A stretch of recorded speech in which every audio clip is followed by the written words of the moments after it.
Hey guys, it's Krystal Lee Moore Lucier here, also known as your home sweet home 519 Realtor, Krystal Lee Moore. This is Realtor Life. And guys, we have a special treat today. Jenna Goodhand is here to talk with us. Hi, Jenna. Hey, Thank you so so much excited for to be coming. here. Oh, We're so gonna have a excited to blast. have you here. Oh my goodness. So Jenna is like the epitome of awesome entrepreneur and speaker. And we have known each other now for, oh my goodness, I want to say like 7 years, As maybe long as you've been a in London. London, Yeah. yeah. Yeah. Because I think we started in the networking circuit, Mo But Mondays. Mondays, I think, was the first time. I think that's when I was there. I think when you won the glass or the window, Yes. whatever it was that The you won. mirror. Yes. The The mirror, crystal mirror that changed my life. Yeah. right? Glass. It is glass. It is, It it is is made glass. of glass. Yes. It's Yes. reflective glass. That counts. Um, yeah, I fault no one for not knowing like every detail of my own story. Right. You know what? I really was just picking words out of the business name, glass, Provincial window. glass, Yeah. 100%. Yeah. But yeah, so Jenna, you have had such a cool, even since I've known you, like I have had the opportunity to talk with you and hear about how much more cool your story is. But since I've known you, you have worn quite a few hats. And very excited because I think pivoting is something we're sharing about how you've done a lot of pivoting. I've done a lot of pivoting. And I know the people listening have had to do, I think anyone that went through COVID had to do a whole lot of pivoting. So Yeah. why don't we start quickly with a bit of a background on how you um, basically, what was your background leading up to becoming an entrepreneur? Mm, yeah. So I have never really followed any sort of path that I was supposed to. Like, even as a child, it was very much like trying to corral me, like, into, okay, Jenna, like, sit down, be still, be quiet, stop being distracted, stop starting things. And so I've always sort of had that part of ADHD, which we now know, Yes. and entrepreneurship, right? I can imagine something that doesn't yet exist, and I just have this fire to make it happen. And so through my younger years, I really did struggle with like completing school and things like that until I finally found something to kind of latch on to. But after I finished my master's, I went straight into entrepreneurship. It just felt so natural for me. It actually felt like unavoidable. So I've spent my adult life as an entrepreneur. And I think in a lot of ways, I'm just living my life, and it just happens to be that I like working, I like creating, and I like Yes. finding solutions to people's problems, and people pay for those. So it just is Yes. like also my work. That is handy. Yeah, Yeah. well, that's the dream, right? They always say, like, well, do something that you love it so much that you would do it for free. But the dream is to not have to do it for free. Yeah. We also live in, a society that requires the flow of money. You have to pay for stuff, 100%. What was the first entrepreneur path you took?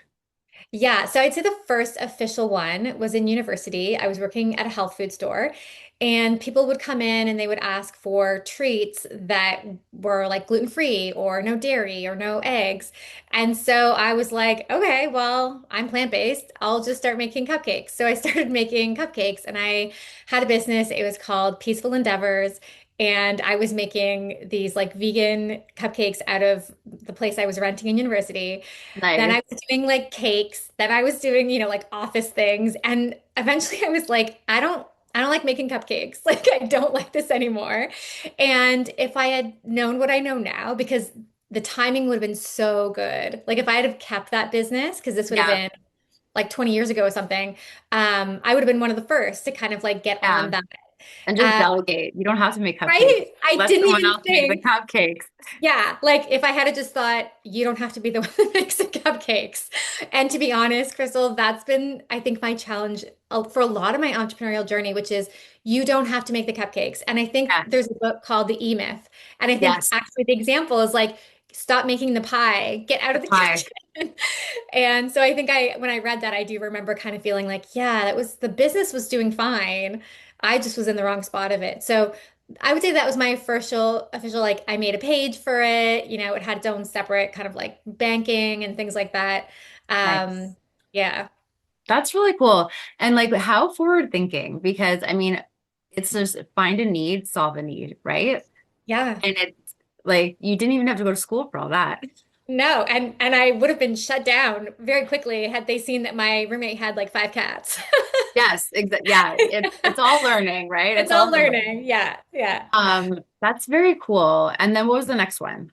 Yeah, so then after that, so I finished my undergrad. I did my master's in Hungary. And when I So came, cool. I yeah, love that. yes, yes. Jona Pukivanok. Oh, yay.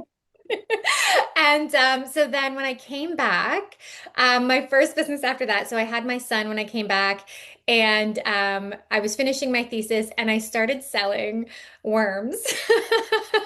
I started selling worms Worms. in Okay. cans for composters. Yeah, Yes. I had like a worm composter because I was living in an apartment. And I was like, I mean, the worms just keep, multiplying. So I was like, maybe I'll sell them because it actually like helps with the health of your vermicomposter, to Okay. have like a mix of babies and like older worms. So I was using the formula containers from my child and filling them with worms. And then I don't know that anyone knows this story I love really. this. And Kijiji was like the place at the time. So I was putting them on Kijiji, and teachers would buy them for like school classroom things. Yeah. And I mean, it wasn't like a lucrative business, but I had like a really awesome name. It was called Southwestern Wigglers. Wasn't taken at the time, like, like years ago, you could just have any Yeah. name because like none were taken. But then it became like there's too many worms in my apartment. And instead of trying to find a solution, I was like, oh, get out of here. I And can't make the at that cupcakes anymore. Yeah. I get it. I love and this is gonna so be the new theme. this is actually a theme, absolutely. And so at the time, I had also started the Hive, which was a community co-working space, and we had lots of land. So I just let the worms go. Okay, so let's talk about the Hive. Because I think Yeah, I was very sad when that had to like close down. yeah. But please tell us about like how did the Hive come to be and then what was it? Yeah, so the Hive is one of my favorite stories. When I talk to people or I try to remind myself about the power of belief, right? Yes. About the power of like, it doesn't matter how, the how doesn't matter. It's like just put out the thing that your heart Yep. desires, and you don't need to know how it's going to come to be. So again, I was, I'm a single mom. I was living with my son in this apartment, finishing my master's, selling worms. But I had this dream of like having a community and like having a Yes. space for people to come together and like feel a part of something. And I've always really been, I've always had a big heart for people who feel left out. It breaks my heart when people feel like they don't have a place, where they don't Yes. feel like they're going to be accepted. So I was like, I'm going to have a place and anyone can come and no one can tell anyone like they're not cool enough or whatever, Yes. right? And so I was driving to get my license renewed, and I passed this for rent sign, but I couldn't really see the property because it was down this like really long driveway. And I got these butterflies in my tummy. And so after the license thing, I was like, I'm going to go back there. I feel like a for rent sign is permission to drive on someone's property. So Absolutely. yeah. So I drove down this driveway, and if anyone listening has like been there before, the driveway is like it's almost a kilometer, maybe. I'm not It's good with really numbers. far. Yeah, I don't know how far it is, Yeah. but it is, and it feels like you're like driving like out of reality. It's honestly, yeah, because you're on this like busy road of like 80 kilometers, and then all of a sudden, maybe because it's so slow, it feels really Yeah. long because you go like 15 kilometers, but it's like all these huge trees, and then you get to this opening, and there's this small farmhouse and this enormous farmhouse and like a big barn. And so when I got to the end, I honestly felt like I was in a dream. I just felt out of here. And I found somebody on the property, and I was like, I saw your for rent sign. And at the time I was like, what are you doing? Like I wasn't like, this is my dream. I wasn't even Yeah. thinking that. I was like, how far can I do this? And I had just come from, living in Europe where you can kind of wander. Like you can Yeah. kind of just like I was, the explorer part of me was there, and maybe like the part of me when you're a tourist are just like, oh, I didn't know. So I'm like, can I see this house? So this guy is showing me the smaller farmhouse. And while I was in it, I felt like I was like in a dream. And Didn't even know what I was really going to do with it, but I said to the guy, look, I don't have any money. Um, I don't know where I'm going to get any money, but if you could just like hold this for me, I think that I can like pull this off. Like, give me 24 hours. So he was like, is this some sort of secret stuff, like law of attraction? And I was like, maybe like, this could be. So I went home and I called one of my good friends. And I was, at the time, I had like no furniture. Like I was like single mom, came back from my master's. I had like not started really. So I'm pacing my empty apartment, talking to my friend, and I was like, what should I do? Like, should I do this? And some really magical things came together, and I ended up renting this small house. I called it the Hive with the idea of, when we come together, we can create, wonderful things. And Yeah. then it became not just the tiny house, but the bigger house and the property around it. And yeah, so it was a space where everyone could be like not just other businesses, but community members. Yep. We had retreats. And yeah, it was just a place to like learn, grow, be, and show Yep. up as yourself. And yeah, so I think we operated for 8 years. And then those pandemic years, having property, it was just Yeah. like, so sadly, yeah, we closed it and yeah, it's been a hard breakup. I still grieve over the loss of it because it was community Yeah. and I haven't been able to find like a container, right? Like what was nice about it is it's a container. You could go there. There was Yep. always people there. And now, even though I love going out to community, it's like it doesn't feel that same sort of like, It's not like coming home. Yeah, I get yeah, it. yeah, yeah. It's I remember doing quite a few, like I think I did a journaling retreat, I want to say, with Jen. Nice. And we also had, I remember there was just something cool about it. Like it was just, and I was only, I think I only went for the last like year or two because that's when I was there. But it was just such a great thing. And I mean, I think what's really nice is that in London, I think every community has this, I assume. But in London, we do have so many people that are like hungry for connection. But Totally, yeah. right, so there's so many different like groups and things like that, but then we all get busy. And so it's almost like you need an excuse to say like, no, this is in my calendar, Yeah. right? Because if you just show up at a coffee shop, everyone's like on their phone or they're with someone else. It's not the same vibe. Yeah. Yeah. But yeah, very, very cool. And then, so then you have a very cool story. So in COVID, you did something crazy that turned out to be amazing. What did you do? Yeah. So, okay. So, right before COVID, I was running this community center. Can't do that in a pandemic. And then it wasn't really my source of income, this community space. But it fed into my other businesses, which was coaching, public speaking. At the time, I was doing a lot of traveling for training and things like that. Also, can't do that in a pandemic. But the one thing that I could do is go for hikes with friends. And I had met this woman who had this coffee that didn't give you jitters or anxiety. And that was the reason I had given up coffee years ago. And so I was obsessed with this company and I was like, everyone needs to drink this coffee. Like, it's so good for you. And like, so I was super jazzed about it. And on this one walk, she was talking about selling it. And I was like, I was going nuts because I was like, what does an entrepreneur do during a pandemic? Yeah. And so, yeah, I ended up buying this coffee company. It's called Cafezia. And what's awesome about it is it solved my problem. So it wasn't Yeah. just that I found a solution for other people, but there's this internal motivation because I personally know the difference that it makes in someone's life. So good. Yeah. And what's cool is it was invented like in our city, like in London, Ontario, University. A neuroscientist, biochemist, and immunologist was able to figure out how to slow the release of caffeine in coffee and lower the acidity.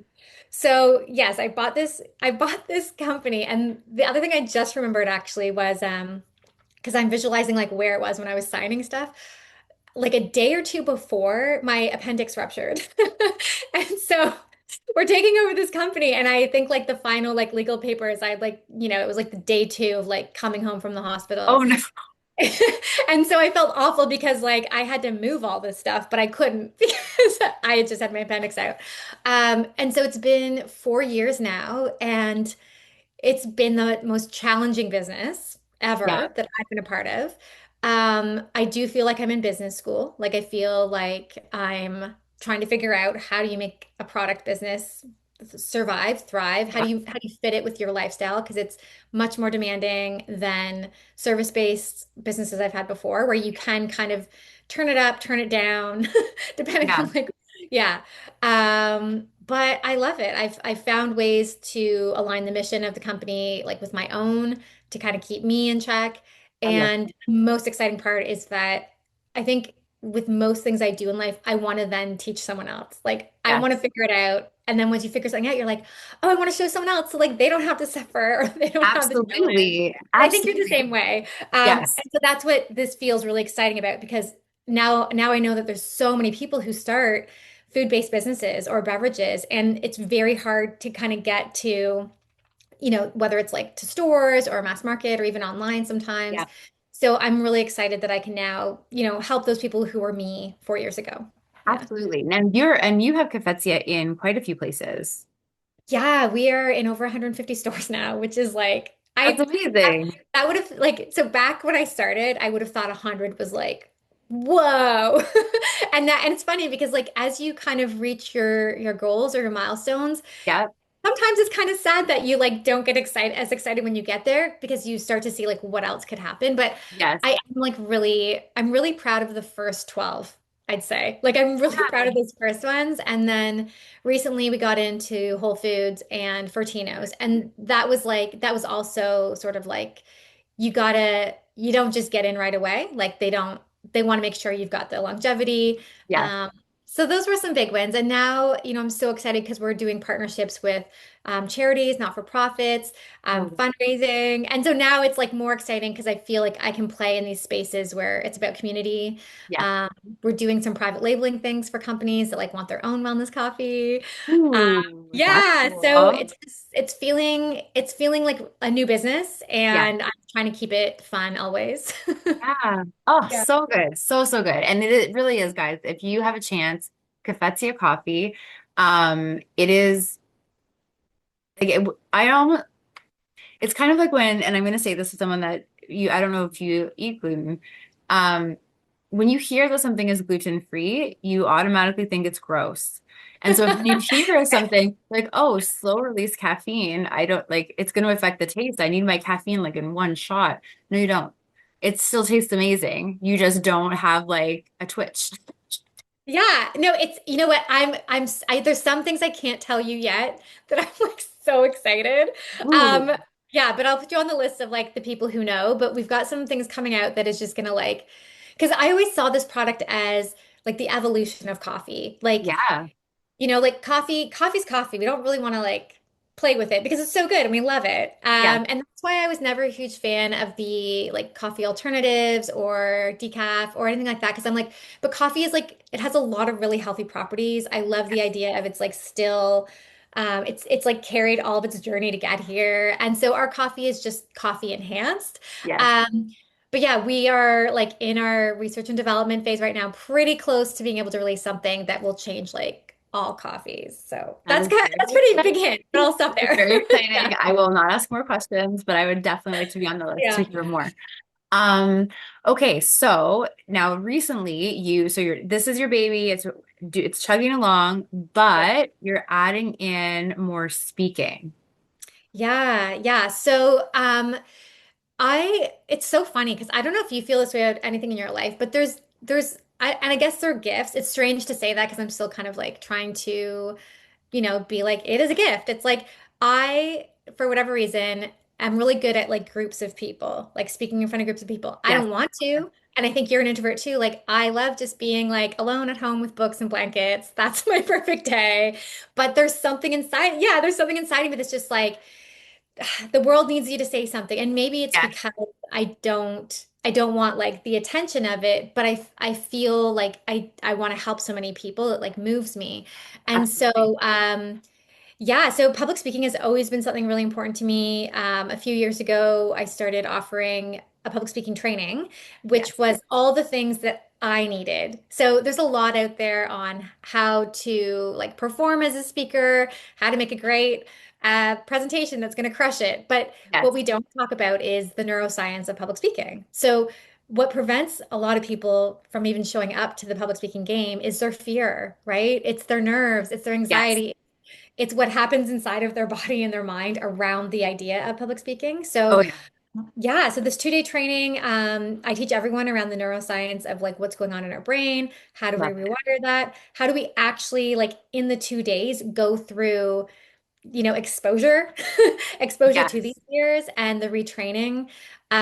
So at the end of the 2 days, you're kind of set if you keep going and you don't go back into your hole, to start public speaking. And I give everyone like, opportunities to begin to do that in their own life so that they Love can put that. this into practice. And yeah, it's called Speaker Comfort and Confidence. The next one is going to be, I can't remember if it's like the second week of February.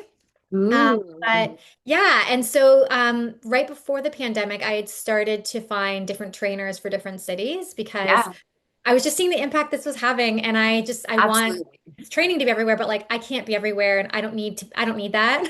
So Yeah, I was, looking for trainers outside. So I am hoping to kind of put more energy and time into that business now that Cafezia is kind of for holding her up a sure. little bit more. Yeah. Sure. Well, I know last time you had it because I definitely wanted to do that training with you. And last time Yeah. you had it, like I think there was I could only go to like one half day, if anything. And Yeah. I'm like, and I was like, I feel like that's not enough. You're like, you're right. Yeah. Yeah. Keep your money. Come another time. Um, but it's, I mean, just to be around other people, I think that's the thing, right? Like feeding off each other's energy. You Yeah. can't do that. Like you can read a book, you can watch YouTube videos all day long, but unless you're like really in the room. Yeah. And I heard something, I don't know if we've ever talked about this before. We probably have. We talk about everything. But in COVID, one of the worst parts, and I mean, I do this on Zoom just because it's a lot easier for scheduling. But one of the things that we really suffered with is that to feel each other's energy, like heart Mhm. energy, you have to be within 6 feet of a person. Yeah. And in COVID, the rule was you had to be at least 6 feet away from each other. Yeah. Right. And so I think we're in this zone where I think people are we're past that point where everyone's afraid to go out, which is nice. Um, and the possibilities I think are endless because there's this pent up demand, right, of just being in community and being close to each other. Um, and yeah, it's a beautiful thing. So I love that you're doing that. Yeah. You're It's also and trying, sorry, keep going. I was just gonna say it's part of our healing from that separation, right? Part Yes. like that was traumatic for us, whether people identify it that way or not. Yeah. Humans are meant to be together. We're meant to be in community. We're meant to be close to each other.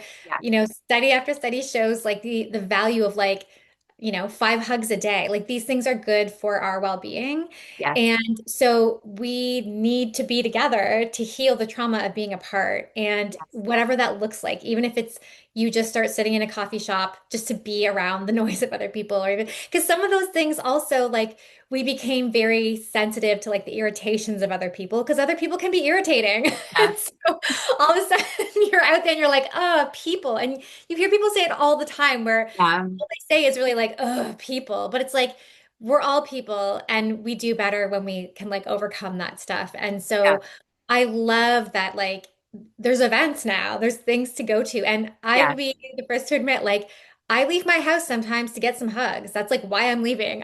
Yeah. Like, I'm alone in my house all the time, and I'll go out to like the market on the weekend, and I'll be like, I know I'm going to see at least one person, gonna get a couple hugs. It'll fulfill Yeah. me for the day. I love that. So good. So Yeah. good. And I find that like if you have that like half introvert, half extrovert thing, like I know that's with Yeah. me, it's the like the recharge is important, but then you're ready to like get out there. Yeah. And so you can take that energy and you can like watch a whole series on Netflix and not judging if anyone does, because sometimes that's if it's snowing and gross, you know what? Get her done. But it's also so important just to get out there, fresh air, people, just catching up with people. And Yeah. I find like it's sometimes it just takes that extra effort to schedule it in, right? Yeah. Um, you also said that you're speaking more or you're trying to get more out speaking. What Mhm. are you, do you have like I know sometimes speakers have like a set topic, or are you kind of reaching out to people with kind of an array of what do they need? Yeah, so I'd say like some of the things that are like, I guess, classics for me Yeah. are, living in alignment with what you're here to do. right? Yes. Even just the idea around like pivoting, changing, showing up for yourself, being open to your own growth, Yes. nurturing the things, the callings within you. And like, so depending on sort of who the audience is, whether it's, corporate, not for profit, or even just like a public group, I'll kind Yeah. of cater it.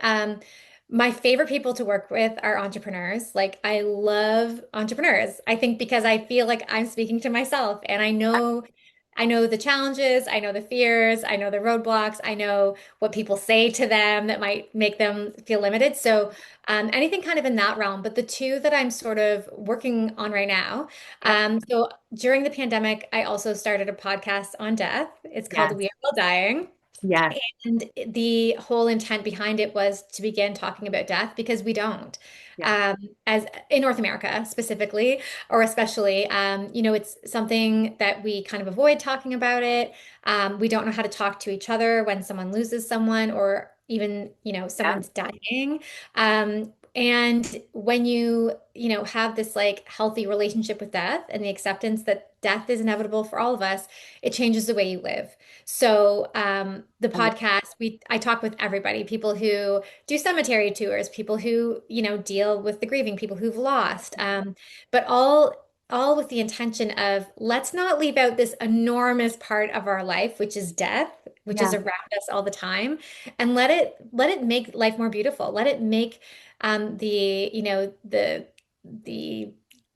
tentative like ending of this all Yeah. something that inspires us each day. So having more public speaking on I guess like in the section of inspirational, Yeah. motivational around living because Yes. we're all dying. And then the other one, which is like really new, is all about laughter and Okay. the science and the what we're learning about the importance of laughter in community. Oh, Um, yes. we know laughter is good for us. A few years ago, 12 years ago, I first learned about something called laughter yoga, where you do laughter exercises with breathing. And it was, Laughter yoga? Why don't yeah, I know about this? This is yeah, everything. it's really, you're gonna love this. So, yeah, so I became a laughter leader like 13 years ago, and I I didn't have the confidence though to lead it. Like I tried a few times, but every time I just felt so awkward and uncomfortable that I Yeah. just kind of like put it back in my toolbox and like did nothing. And then I think it was June, so just a few months ago, I got recertified because I was Yeah. like, now I don't care what anybody thinks. Like Oh, this is 100%. yeah, like I'm here for my life. I'm here for my joy, Yeah. and we need to laugh. Like this, there's too much not laughing happening, and we Yeah. really need to like break that tension. So, yeah, I started digging into like, the all the studies around laughter and everything from how it reduces like pain in people who have chronic pain, the social binder of it. Oh And my so, gosh. yeah, in July I started teaching laughter yoga sessions Where can and you teach it? I will yeah. come. So, I mean, I have a regular gig at the retirement home every Tuesday. Okay. Okay. I knit. I Yep. crochet. I'll Yep. fit right Yep. in. There's some, so we're going to be doing a series of them at Reimagine Co. in Piccadilly. So, and they're Okay. free. Like, come, like, laughter is for all. Yes. Come, laugh. You'll feel awkward the first 3 minutes. Then everyone's laughing, so you're going to feel awkward if you don't. And what I'd really love to do actually is to get into the corporate spaces with this. Yes. Whether it's for a wellness day, whether it's for like the annual retreat, whatever it's for. Yeah. Um, I can cater it for like a 15-minute warm up or like, an hour long on like why this Yes. is valuable and how you bring it in. And then I'm so excited because by May, I'll be able to certify laughter leaders. And I want there to be laughter leaders everywhere. Like, I hello, need to be a you. laughter leader. Oh my gosh. I didn't even Absolutely. know this was the thing. Yeah, it's like it's amazing. It's gonna change your I can tell like you're gonna come and you're gonna be like, this This is needs like to be in my 30% of my life. I'm actually just I'm upset I didn't know about it until today. I life. wasted the last 4 decades Yeah. of my life not knowing about this. Yeah. It's like really incredible. And every time I do it, I can't believe one, similar. I'm like, I wish I'd been doing this for so long. And like, Yeah. what a gift it is that we can give each other. And Oh, one of the most moving moments was I was doing it at the YMCA, and the group that I was working with were newcomers. For a lot of them, English was not, it was not even their second language, right? Kind of their okay. third. They just Yep. we didn't have the language that we shared. I didn't speak their language, they didn't speak mine, and I didn't know this going in. So here I am, cool, I've got a full hour. Don't charades, we are charading. Yes. And Krystal, it was like I was like almost in tears like within 15 minutes because we were all laughing together. We didn't need to know what each other was saying. We could just laugh. And that's just how powerful laughter is. Yes, Yes. we know it's contagious, but also it crosses barriers of language. Yep. It crosses, cultural divides, like anything. You just Yes. get together and you laugh. And at the end of that hour, we were like hugging each other. I didn't know Oh, their names. I didn't know anything about them. And it just made me feel like, holy shit, this is the key. laughter can I just literally got change the tingles. world. Yeah. Same, same. So I'm gonna officially add you to my one person board right now because in May it's International Laughter Day and I want to have like 500 people in Victoria Park laughing together. So that's Yes. our goal. Yes. 100%. And Let's get everyone out. yeah, I'm in. so part of my thing is like I want London to, because like we love London. Like we love London and we love London and we see London. Like we see Yes. all of the London and all of the challenges that are happening. We see the beauty, but Yep. we also are like, yo, London needs a lot of love. London Yes. needs a lot of laughter. And there's a lot of separation. And, I want London to be like the laughter capital of like the world. Like, wouldn't that be so Yes. cool? Oh, I So, remember there was like a study that came out that said we were like the most unhappy, which I did not think that was true at oh, all. Yeah, it well, was a that's a few years ago. motivator. Yeah. That's like, So let's like that's, turn that. We're gonna be yeah. the happiest. That's what Um, do you call it? Like, when it's like front of the newspaper, like city originally called most unhappy, now like 100%. leader in laughter. Absolutely. That's the goal. That's the vision.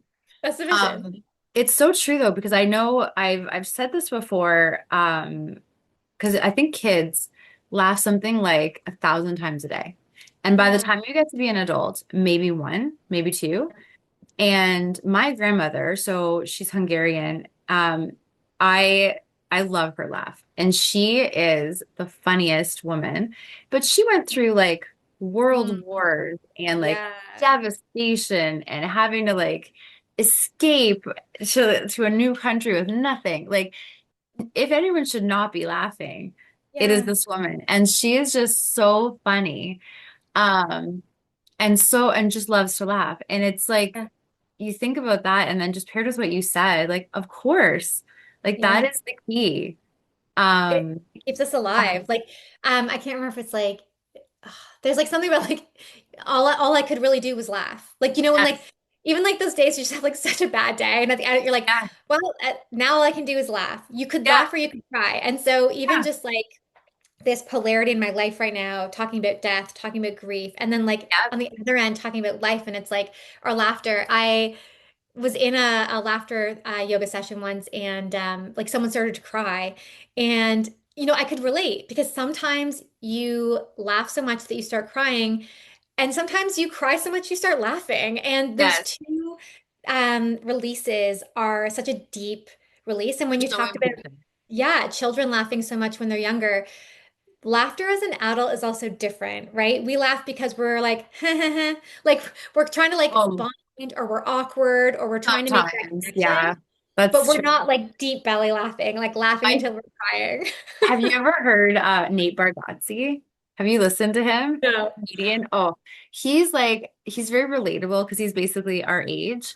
And he's clean humor. But like my favorite, so I inherited this from my dad's side, but I will laugh so hard I'm crying. And I make no noise. So there's no noise, Totally relatable. crying, and I'm in pain. And I'm like, I know it's good for me, but I'm just like, it just hurts so much. And you can't stop. And you're like, why am I doing this to myself? And then like, but then the people around you will be laughing too. I'm Yeah, laughing at. And they're like, and you can't do anything about it. And it just gets worse and worse. And that, if I could bottle it, is all I yeah. need for the rest of my life. Right? Isn't it incredible? I like, but like if someone listening knows what you're talking about, like it's so relatable and it's almost like, yeah, it like comes out of your eyes. It's literally just like an expression. 100%. So I was doing an interview last week and we had talked a little bit about laughter.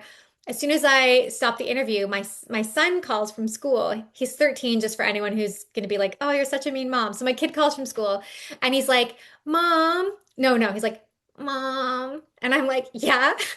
I'm like, I know what's coming. And he's like, my head hurts. And I was like, mm-hmm. And I'm starting to laugh because I'm like, he's like a teenager trying to pretend to be sick. And he's like, and I'm tired. And as soon as he said I'm tired, like I just lost it. Because I was like, who's not tired? Like, because I was like in this like bantery mood because like I just had this like funny conversation. And so I couldn't stop laughing. I was laughing till no noise was coming out. So my kid is on the phone. He's like, Mom, Are you Mom. still there? And I'm crying and I can't breathe and it hurts. And I just keep thinking about the principal and the secretary being like, what is What is going what's on? wrong? And I was like, just go home. And then I like hung up because I was like, I'm not gonna be able to like collect myself. And it's just almost so much funnier because like nobody else was laughing. It's Right? yeah, and those are the worst. I do remember, and I will say it makes sense too. Like, so I've been to Tony Robbins UPW, so Unleash the Power Within twice. And one of the things they do, and this is like they did it even Brett and I went, my husband and I went 2 years ago, and they did this with 11,000 people. So it was a little crazy. So they shut down the lights. It's dark. And then they tell you to lie down. There are not enough seats for people to lie down. So people are on the floor. Yeah. Some people are laying across things, whatever. And then you just have to start laughing. And he Hmm. says, like and you anchor it for him, but um he just gives you, he's like, I want you to think of something really funny and just start laughing. And at first people are like, ha ha ha. And then like it just becomes, it like builds and it builds. And then Yeah. like for me, I was like almost falling off. I was one of the people that got the chairs. I'm almost falling off, crying at nothing at all. Yeah. And then he has you anchor it. So I think for me, Mm. I think it was my left earlobe. So you, Nice. you feel like that, and then you touch your earlobe, and then later on, touch your earlobe, and you feel like that surge of like dopamine. Yeah. But a whole class about laughing, Oh, I'm and just like the energy, right? And just yeah, like, there's been studies around where they've brought hundreds of people together to meditate at the same time and like the yes. impact it's had on the community around them, even if the community didn't know it was happening that day. And so I just have this like feeling of like, yeah, what if like hundreds of us were in the park laughing? Like how would the city respond? Like even just imagine you're like in one of the apartments and you like look out and you're like, what is happening? Like that is just so funny. Like even when we do these classes, especially at like public places, people walk by and they look in and they're just like, these people are insane. And it just makes us laugh so much more. And Yeah. everyone feels awkward at first because we're like taught almost that like laughing's not cool. Like be cool, be chill, contain your emotions, don't laugh too loud, don't laugh too much, don't be too silly, don't, Oh, even like as women, there's like something about like laughing makes us like not look as like professional or something. Like, oh yeah, you extra know? laugh lines. I'm like, I'm really Yeah. bad boys. Yeah, I love them. I know. I like got so excited. I was like, this is awesome. Proof that I enjoy life. Yeah. Oh, that's so cool. So cool. Okay, so we totally went left on yours. So you talk about the importance of laughter and you talk about the importance of living. Mhm. There's a really cool book that I read years ago called I want to think it's the book. Either the book references it or it is the book. It's like the Five Regrets of the Dying. Yeah. And Yeah. it's never like, hey, I wish I worked more. Or, Hmm. hey, I wish I was more stressed out to add more to my plate. It's always, I wish I had more fun. I wish Absolutely. I don't know if it's on there, but it should be. I wish I had laughed more Yeah. and like spent more time with loved ones. You know what I was thinking this morning? And because I was like thinking about talking with you later and all these things. And I was just like, oh, I love how you're like down for fun, right? Like Oh, I was just like, this so is my much. girl. She's down for fun. And so I was like, like just like dancing in the mirror, just like do this stuff to like kind of like get myself excited all the time. And there was something I had like read earlier today because money mindset is something I'm always working on. Yeah. But then I like said to myself, you know what? I might not have figured out how to be a billionaire yet, but I am really happy. Like I have figured out how to be really happy and That's like well. maybe I'll figure out the billionaire thing. I'm gonna keep Yeah. like working on it maybe. Yeah. But like I got the happy fun part figured out Yeah. and that's enough, right? Because we can't we can't control the other things, but when you're able to really like tap into your own energy, your own mindset, your own like anchoring for Yeah. laughing, Yeah. um, it just makes all of the things in between so much easier and so much more manageable because you also 100%. like get those endorphins and all those other Yep. things that come with the laughter and the joy. So And much. Well, and they even say like richness and wealth are not about money. So it's Mhm. about freedom, right? Yes, So being able to like fund a lifestyle that you want, but that you enjoy, yes, right? So if you're always working just to like if it's always about the number, yep, um, it gets very I think very lonely, right? yeah. Because then you're not present. You're always just like chasing that next deal. And it's not to say like I also think there's another camp that thinks like if you in any way want to be successful, all of a sudden you're like money's evil, what are you doing? And I don't think that's correct either. I think we're all just figuring it out. Yeah. And we're all different. And I think like, Yeah. I th we both listen to a lot of podcasts and a lot of podcasts by successful people. And what's interesting is, a lot of the really wealthy ones will say like, I didn't, I chased this. I chased the wealth for so long and now I'm in my 40s, my 50s, my 60s and I'm really realizing like what life's about. And that is kind of like a privilege to like be able to sit back and be like, oh, doing all this stuff with my time. But there's a lot of examples that show us that money is not it, right? Like Yeah. money is not going to solve your problems. If you have insecurity, if you don't have good quality friendships, if you don't, find joy, money's not going to solve that for you because it's still you. It's just Yeah. you with money. So Yeah. like, we're with Yeah. ourselves More throughout the expensive day. problems. Yeah, and just like your grandmother and like other Yeah. people who have been through so much like hard times, Yeah. they have figured it out. And so we can look to that and we can try to find that balance. And Yeah. it's nice to be able to have extras and things like that. But even if you and I are like alone camping or something and we've got nothing but like our tent and a sleeping bag, we could have the best time ever 100%. just eating food over a fire, right? Yeah. Yeah. Absolutely. As long as there's no bears around. I did hear about a bear attack recently, so all camping for me is like scary for until they get that under Perfect. control. I You're mean, getting a bear whistle for Christmas. there it is. I think running from a bear, as long as you don't get eaten, could also be very funny. Yeah, everything's fine. Like what's also really interesting is like how really hard, awful days, especially when you share them with someone and then Oh, later yeah. you like reminisce, you can't stop laughing about like Yeah, how awful that day was. And that's like a really special, beautiful thing too, right? Is that like outside of the tension, you can just like find the ease in it. absolutely. Yeah, Absolutely. This is amazing. Okay, so we could talk for 17 hours, but who has the absolutely. time for that? I know. We need a bathroom break. But okay, so if someone wants to reach out to you, either to potentially hire you as a speaker or to go and sign up for your speaking course, or to take a laughter yoga course, they can go to jennagoodhand.com. That's it. It's all there. It's Okay, all of the mishmash of all the things. I love Yep. it. So that will be in the show notes, guys. So I'll put that below. But I highly recommend literally anything you do, Jenna, is just fun and amazing. Oh, It's can I put something else out? bring it. Yeah. Yeah, because I feel like you'd like this too. So, I just started having these sober dance parties and they're Yes, from 7 p.m. to 9 p.m. So you can still get a good night's sleep for I those of love us it. who like need that time for ourselves. And the next one is November 4th. I don't know when this is airing, but yeah, that also will be on jennagoodhand.com. That But is the whole thing, exciting. yeah, I feel like you'd love that. It's just like I would dancing absolutely love that. That is a the entire Tuesday night. weekend. It's gonna be Thursday night this time. I kind of mix it up to see like what works with people. Thursday. Hold on. And Check yeah, my we calendar. get a I local feel like DJ. Thursday is November 6th. Okay, And then I it's feel probably a like Tuesday. that It's a because, Tuesday. okay, so it is a Tuesday It or is Tuesday the 4th. Yeah. it is Tuesday the 4th. Okay. I'm like, Yeah. because I have an appointment on the 4th and I knew it was Tuesday. And I'm like, or I'm going to check my calendar so I don't show up on the wrong day to my Other one, appointment.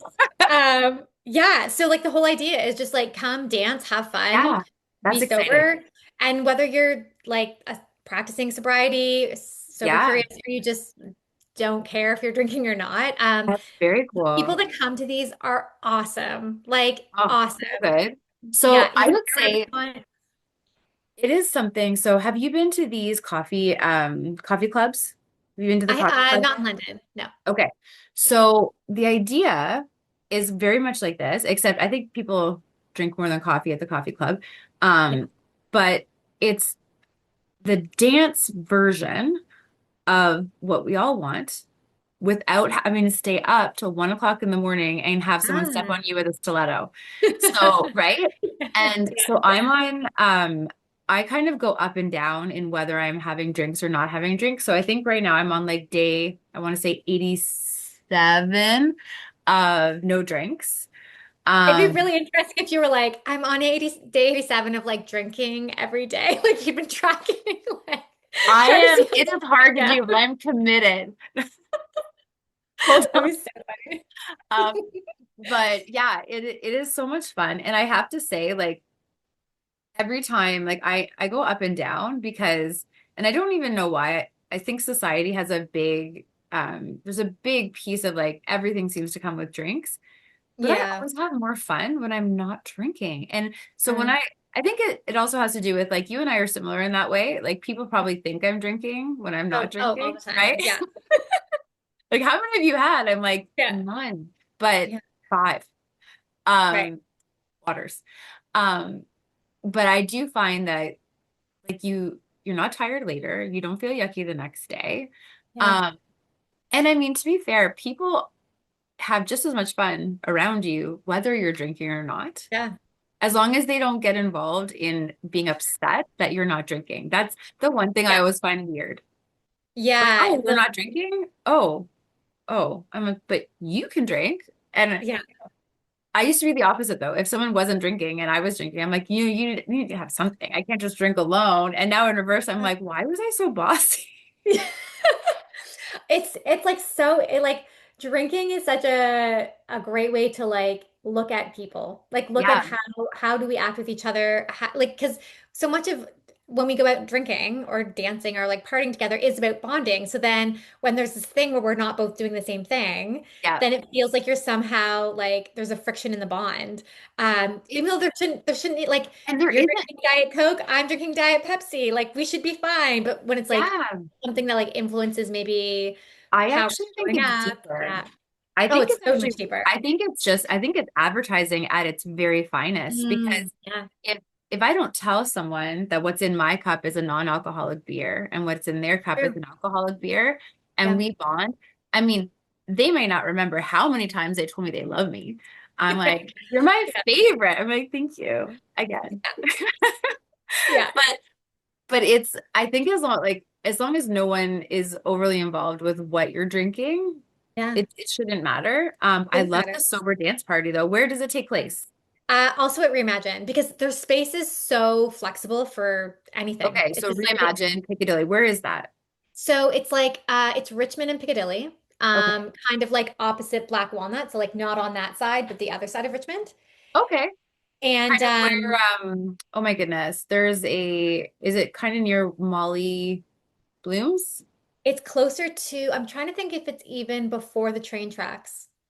Okay. Like, yeah, if you're coming up Richmond from Oxford and you're like getting into the downtown, it's on like turn right on Piccadilly. Yeah. And I think it's like the first street off after Oxford. Nice.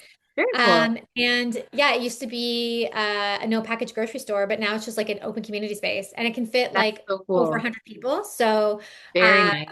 yeah, I it's awesome. definitely want to come. Okay. Yeah, it's a So good. blast. So Yeah. good. Okay. So guys, I can't believe that our time's up, but this has been so good, Jenna. Thank you so much for joining. Ew. I Um, was like, great, we can catch up. absolutely, absolutely. Thank you guys for being here for our catch up. But yeah, if you guys want to reach out to Jenna because she is amazing, jennagoodhand.com. Also, take a peek at Cafezia. So you can look online, you can order it. I think you can order it online from you still, Yeah. Yep. right? And then you can also find it in over 150 locations, which is so Yeah. cool. Yep. And they come in really quickly just because we love them, but they come in light, medium, and dark roast. Yeah. My husband loves the dark. I love the medium. What's nice is that then we don't have to share. Oh, And it comes in beans, it comes with ground. So, I mean, as far as just like try the coffee and then you won't have jitters when you come out and try the yoga. yeah. Right? And then you'll be able Yeah. to do the speaking and then come and do the dancing. It really just flows all together. You know what? I think we just like created a really fun weekend. I think we did. That sounds amazing. Sounds like a lot of work for me, but that's okay. You know what? Um, I'm going to train you as a laughter leader, and then you can do the there it laughter is. part. I There we can do the go. laughter part. I love it. As long as I don't, if I start laughing though, I don't know that I can get sentences out. That's the only, You know what? That's the hardest part of being the leader is like okay. you have to like keep Have cue yourself. cards. I'll just, Oh, that's awesome. um, Jenna, thank you so much. Thank you so Such a much, Krystal. pleasure. You Guys, too. this is Krystal Lee Moore Lucier, also known as your Home Sweet Home 519 Realtor. This is Realtor Life. Thanks for listening, and we'll talk to you soon. Bye, everyone.